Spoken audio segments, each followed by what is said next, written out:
Welcome to Quills and Cloaks, a writing and fandom podcast, delving into the world of fandom discussions, author writing tips, and of course, all things Harry Potter. I'm Christy J. Whitney, and I will be your host and your professor, so unroll those parchments because class is in session. Hello, and welcome to Quills and Cloaks, Episode 9. Today we will be doing my favorite book Snape moments from the novel The Prisoner of Azkaban. So let's dive right in. As many of you already know, I am a literature teacher, and I always teach a Harry Potter novel at the beginning of each school year. And my favorite of the ones to read aloud is Harry Potter and the Prisoner of Azkaban. Now, I have many reasons why I really enjoy teaching this book, but one of them is, of course, that there are some fantastic Severus Snape moments that never quite make it into the film or are not expanded upon in the film series. Now, I'm going to be reading a section of some of my favorite chapters from the book out loud to you with the novel here in my hand, exactly as I would read it out loud for my students. So do please forgive any readings or slips of the tongue as I am just reading this live with no editing, exactly as I would read it in front of my class. And we are going to begin with one of my favorite short bits from Prisoner of Azkaban from chapter 14, which is entitled Snape's Grudge. And this is the scene that, while it does take place in the film version as well, is a very condensed and, to me, very lacking scene in the film, where Harry has gone illegally to Hogsmeade. Malfoy has seen him due to the invisibility cloak slipping off of his head. Malfoy has gone back to tell Snape what he saw, and Snape catches Harry and pulls him into his office. So chapter 14, Snape's Grudge. "I know that," said Harry, striving to keep his face free of guilt or fear. "It sounds like Malfoy's having "Malfoy is not having hallucinations," snarled Snape, and he bent down, a hand on each of Harry's chair, so that their faces were a foot apart. "If your head was in Hogsmeade, so was the rest of you." "I've been up in Gryffindor Tower," said Harry, "like you told—" "Can anyone confirm that?" Harry didn't say anything. Snape's mouth curled into a horrible smile. "So," he said, straightening up again, "everyone from the Minister of Magic downward has been trying to keep the famous Harry Potter safe from Sirius Black. But famous Harry Potter is a law unto himself. Let the ordinary people worry about his safety. Famous Harry Potter goes where he wants to, with no thought for the consequences." Harry stayed silent. Snape was trying to provoke him into telling the truth. He wasn't going to do it. Snape had no proof. Yet, "How extraordinarily like your father you are, Potter," Snape said suddenly, his eyes glinting. "He, too, was exceedingly arrogant. A small amount of talent on the Quidditch field made him think he was a cut above the rest of us, too, strutting about the place with his friends and admirers. The resemblance between you is uncanny." "My dad didn't strut," said Harry before he could stop himself, "and neither do I." "Your father didn't set much store by rules, either," Snape went on, pressing his advantage, his thin face full of malice. "Rules were for lesser mortals, not Quidditch Cup winners. His head was so swollen—" "Shut up!" Harry was suddenly on his feet. Rage, such as he had not felt since his last night in Privet Drive, was coursing through him. He didn't care that Snape's face had gone rigid, the black eyes flashing dangerously. "What did you say to me, Potter?" "I told you to shut up about my dad," Harry yelled. "I know the truth, all right. He saved your life. Dumbledore told me. You wouldn't even be here if it wasn't for my dad." Snape's sallow skin had gone the color of sour milk. "And did the headmaster tell you the circumstances in which your father saved my life?" he whispered. "Or did he consider the details too unpleasant for precious Potter's delicate ears?" Harry bit his lip. He didn't know what had happened, and he didn't want to admit it, but Snape seemed to have guessed the truth. "I would hate for you to run away with a false idea of your father, Potter," he said, a terrible grin twisting his face. "Have you been imagining some act of glorious heroism? Then let me correct you. Your saintly father and his friends played a highly amusing joke on me that would have resulted in my death if your father hadn't gotten cold feet at the last moment. There was nothing brave about what he did. He was saving his own skin as much as mine. Had their joke succeeded, he would have been expelled from Hogwarts." Snape's uneven, yellowish teeth were bared. "Turn out your pockets, Potter," he spat suddenly. Harry didn't move. There was a pounding in his ears. "Turn out your pockets, or we go straight to the headmaster. Pull them out, Potter." Cold with dread, Harry slowly pulled out the bag of Zonko's tricks and the Marauder's map. Snape picked up the Zonko's bag. "Ron gave them to me," said Harry, praying he'd get a chance to tip Ron off before Snape saw him. He brought them back from Hogsmeade last time." "Indeed. And you've been carrying them around ever since. How very touching. And what is this?" Snape had picked up the map. Harry tried with all his might to keep his face impassive. "Spare bit of parchment," he said with a shrug. Snape turned it over, his eyes on Harry. "Surely you don't need such a very old piece of parchment," he said. "Why don't I just throw this away?" His hand moved towards the fire. "No!" Harry said quickly. "So," said Snape, his long nostrils quivering, "is this another treasured gift from Mr. Weasley, or is it something else? A letter, perhaps, written in invisible ink, or instructions to get into Hogsmeade without passing the Dementors?" Harry blinked. Snape's eyes gleamed. Let me see, he muttered, taking out his wand and smoothing the map out on the desk. "Reveal your secret," he said, touching the wand to the parchment. Nothing happened. Harry clenched his hands to stop them from shaking. "Show yourself," Snape said, tapping the map sharply. It stayed blank. Harry was taking deep, calming breaths. "Professor Severus Snape, master of this school, commands you to yield the information you conceal," Snape said, hitting the map with his wand. As though an invisible hand were writing upon it, words appeared on the smooth surface of the map. "Mr. Mooney presents his compliments to Professor Snape and begs him to keep his abnormally large nose out of other people's business." Snape froze. Harry stared, dumbstruck at the message, but the map didn't stop there. More writing was appearing beneath the first. "Mr. Prongs agrees with Mr. Mooney and would like to add that Professor Snape is an ugly git." It would have been funny if the situation hadn't been so serious. And there was more. "Mr. Padfoot would like to register his astonishment that an idiot like that ever became a professor." Harry closed his eyes in horror. When he opened them, the map had had its last word. "Mr. Wormtail bids Professor Snape good day and advises him to wash his hair, the slime ball." Harry waited for the blow to fall. "So," said Snape softly, "we'll see about this." He strode across to the fire, seized a fistful of glittering powder from a jar on the fireplace, and threw it into the flames. "Lupin!" Snape called into the fire. "I want a word."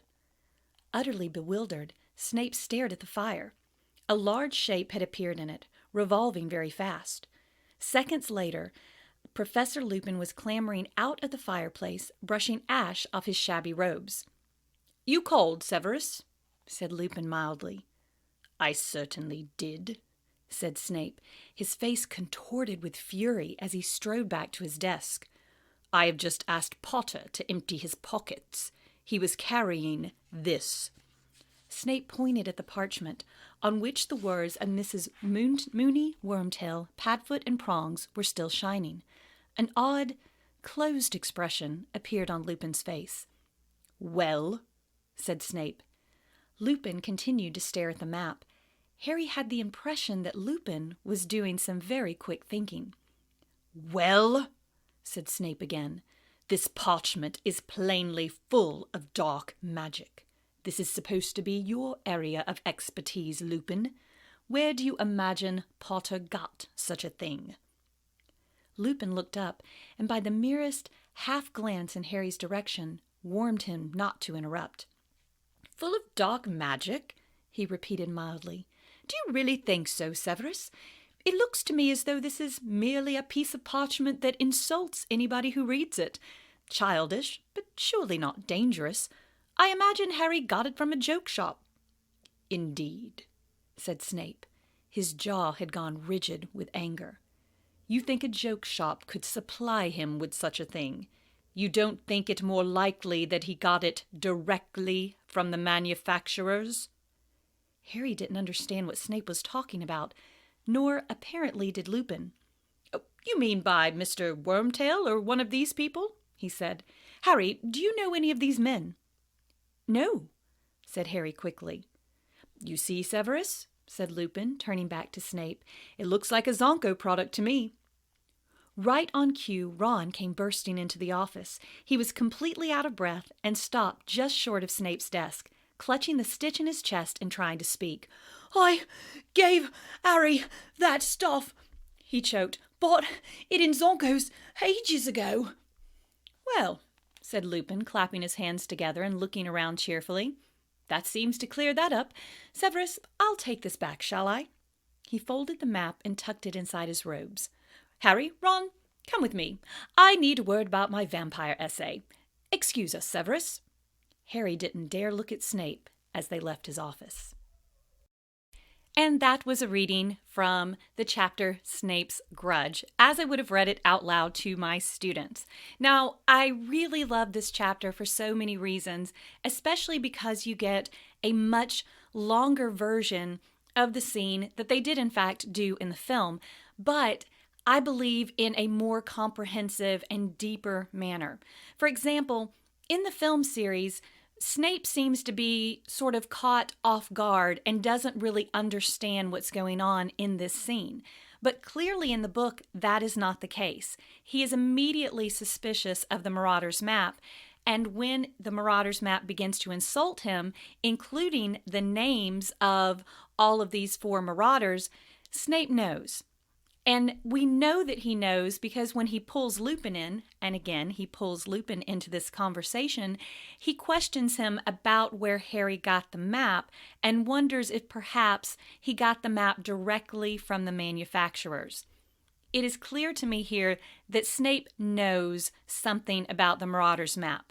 Now, while he might not have known all the details about the map and how these Marauders created it, he has his suspicions, and you can see in the chapter that he is connecting the dots. Whereas in the film, he is a lot more in the dark about this.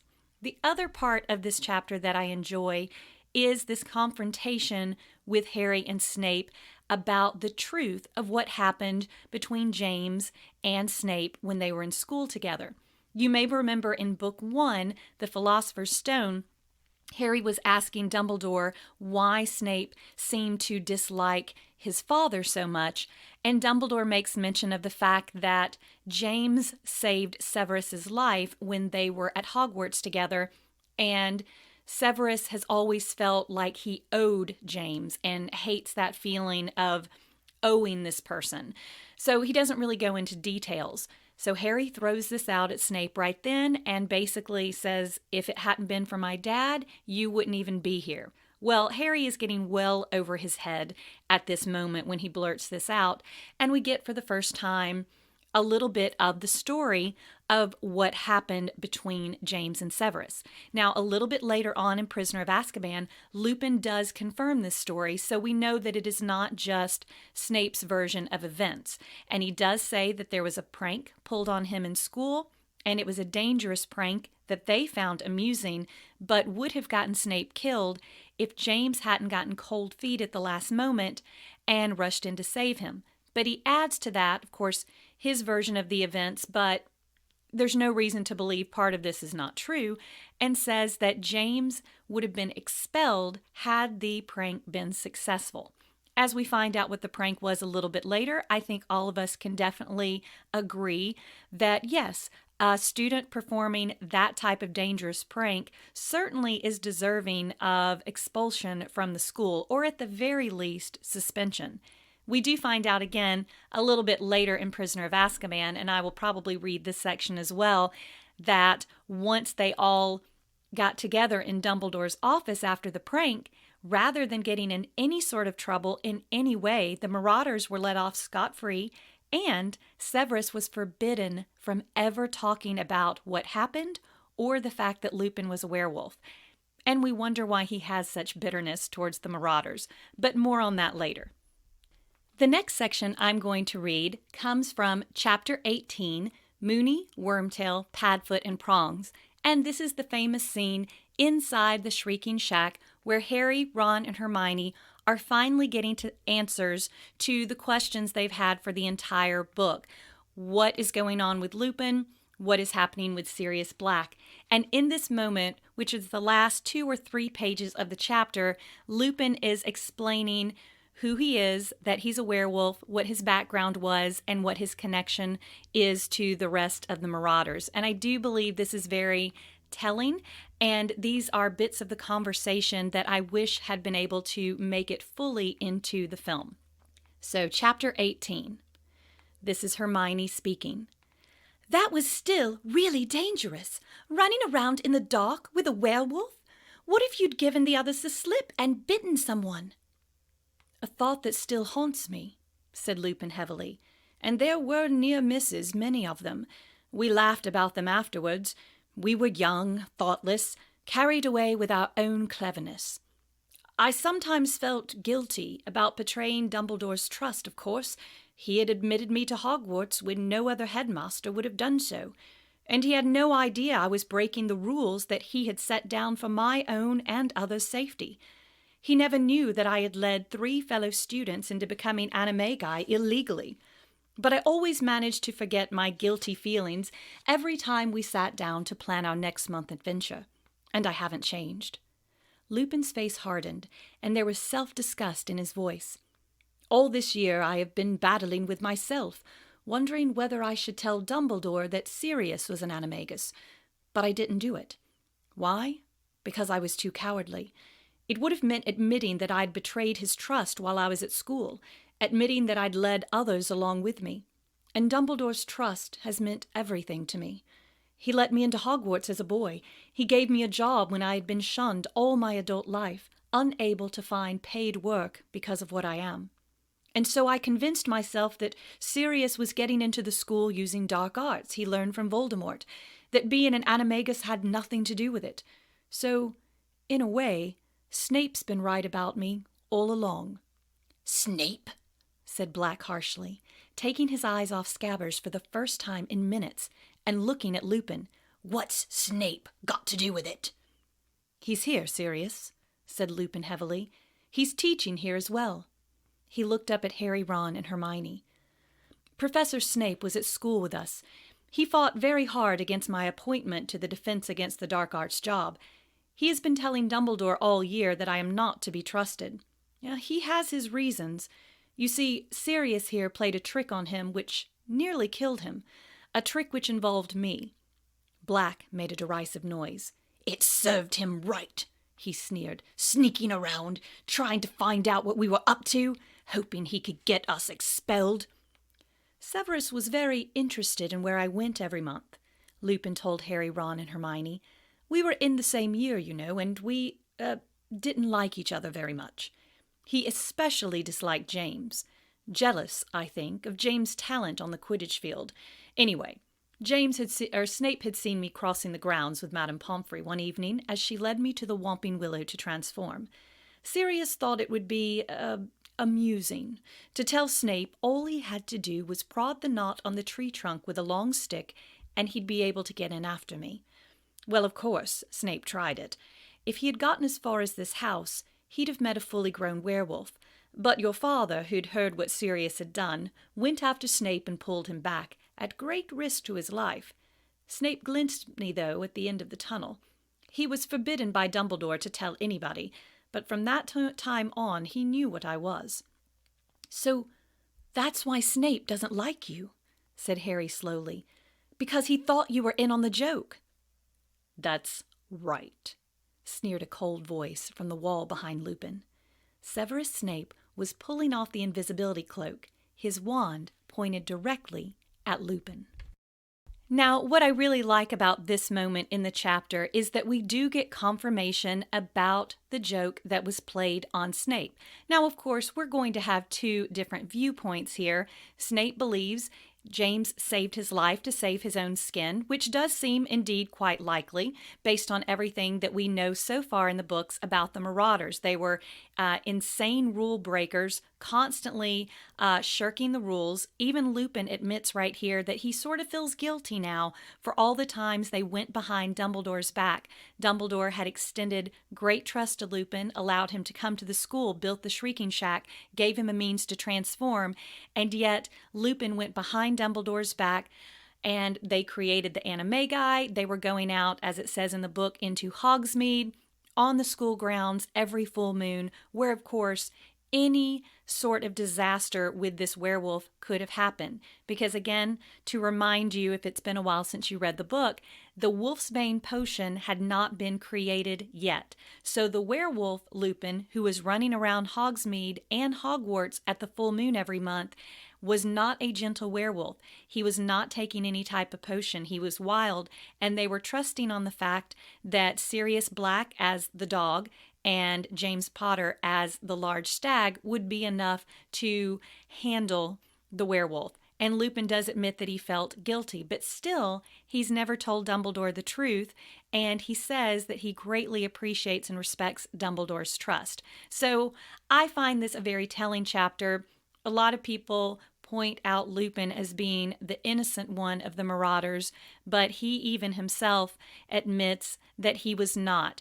And the only thing that is true is the fact that he was not in on the joke. But Snape goes through all of these years thinking that he also was in on the joke to basically get him killed. So you can see where that animosity comes from, and even Lupin admits it. Now, of course, we get Lupin's version of the story and why he thinks Snape is jealous and so on and so forth. But I do love that we get this equal confirmation from Lupin about this terrible prank. And you also see right there how Sirius Black feels about it himself. He seems to have absolutely no remorse for this prank at all, which is why I think that Snape came to tolerate Lupin a lot more, and I think that's one of the reasons Lupin is my favorite of the Marauders, because we do see the guilt from him that, you know, he said we were young, we were thoughtless, and you see that thought process, but you don't see that with Sirius Black ever. He kind of stands by what he did and the choices he made when he was 15, 16 years old. Okay, so those are just two parts of Prisoner of Azkaban that I really enjoy. In my next episode, I want to tackle a couple of more parts. Some of them are from the Shrieking Shack moment that we just read, because while I understand why there was no way you could put all of these things in the film, it just didn't work.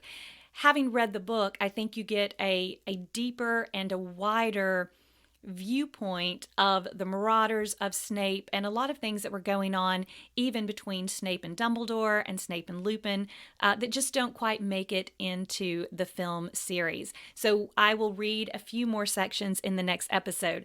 I do want to add one other thing I do love about the end of that chapter that I just read is that Snape walks in with the invisibility cloak. He had put it on and he had been listening to this conversation with Harry's invisibility cloak. Now, in the film version, we don't really get the sense that Snape is aware of Harry's invisibility cloak. Maybe he has suspicions about it, but here, not only does he know about it, he's actually wearing it.